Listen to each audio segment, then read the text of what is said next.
don't know me, I'm Chief Judge Flynn.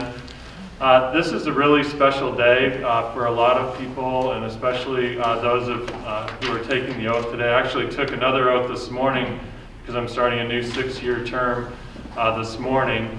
But I've taken a lot of oaths back starting in 1993 was my first oath where I became a deputy district attorney.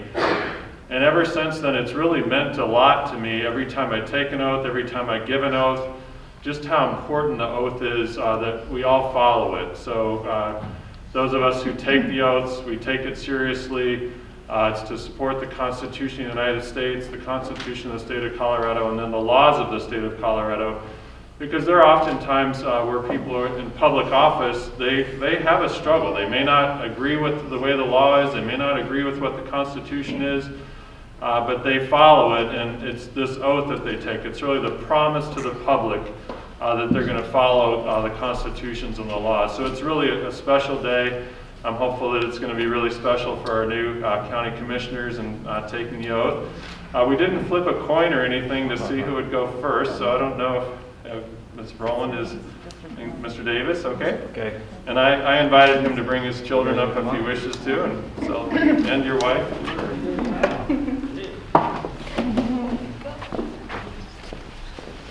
My entourage. I think, did you all want me on this other side here? Was that going to work best for the lighting, or we're okay here? Okay, this is okay. All right, thanks. So whenever you're ready, I'll ask you to raise your right hand for me and repeat after me. I, Cody Davis. I, Cody Davis. Do affirm That I will support the Constitution of the United States. I will support the Constitution of the United States. The Constitution of the State of Colorado. The Constitution of the State of Colorado. And the laws of the State of Colorado. And the laws of the State of Colorado. And will faithfully perform. And will faithfully perform. The duties of. The duties of. The office of Mesa County Commissioner. The office of Mesa County Commissioner. Upon which I'm about to enter. Upon which I'm about to enter. To the best of my ability. To the best of my ability. Congratulations. Thank you.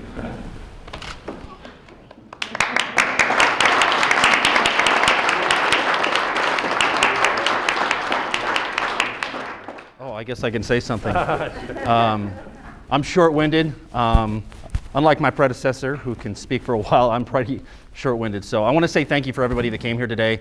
Thank you to John Justman for setting an example and always being willing to talk to me about things. I've learned a lot from him and consider him now a mentor that maybe I can call on from time to time. Again, I want to faithfully uphold the laws of the land. I'm big on law and order, and I also want an open door policy. If you have questions, concerns, comments, snide remarks, I'll take them all. So thank you, and God bless.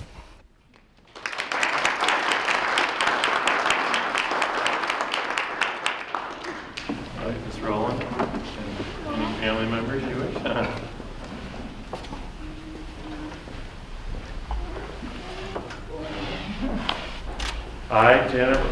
If you'll repeat after me. I, Janet Rowland. I, Janet Rowland.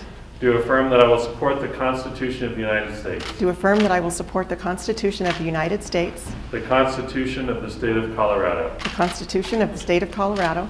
And the laws of the State of Colorado. And the laws of the State of Colorado. And will faithfully perform. And will faithfully perform. The duties of the office of Mesa County Commissioner. The duties of the office of Mesa County Commissioner. Upon which I'm about to enter. Upon which I'm about to enter. To the best of my ability. To the best of my ability, so help me God.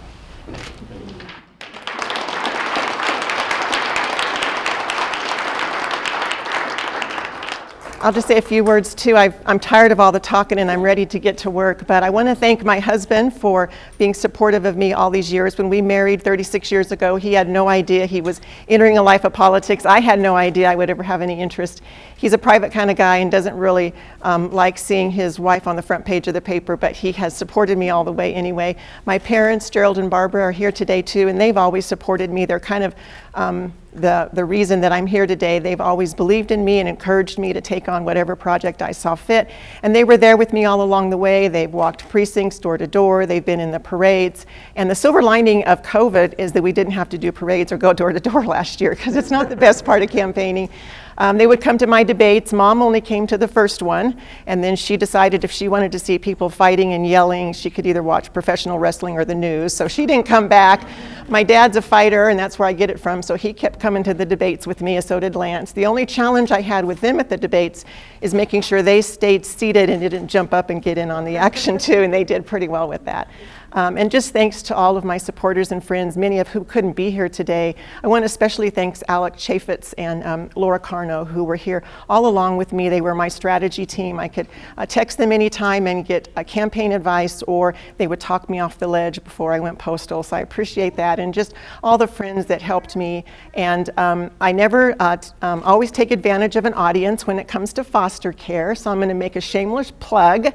We actually have a foster care info tonight at 6 p.m. at First Baptist Church, hosted by Project 127, if anybody's interested. And this is really a passion of mine and one of the reasons I ran for county commissioner. We do have a need for more foster families in our community, and one of the challenges, and Cody and Alana are a good example of this, is as foster families foster, many times they adopt and they have to close their home, and so we're always looking for more families. And in Cody's case, he's closing his home because he's a commissioner now, but they fostered for 12, 15 years, dozens of children, including medically fragile babies, and now they're closing their home, and that leaves a huge gap in our community. So if you, either here in this room or online, have any interest in foster care, I'm just making a shameless plug to please do that. And I'm looking forward to the next 4 years in serving my community. And like Cody, I have an open door. You have comments, questions, concerns, even snide remarks, please, I'd like to hear them. Thank you.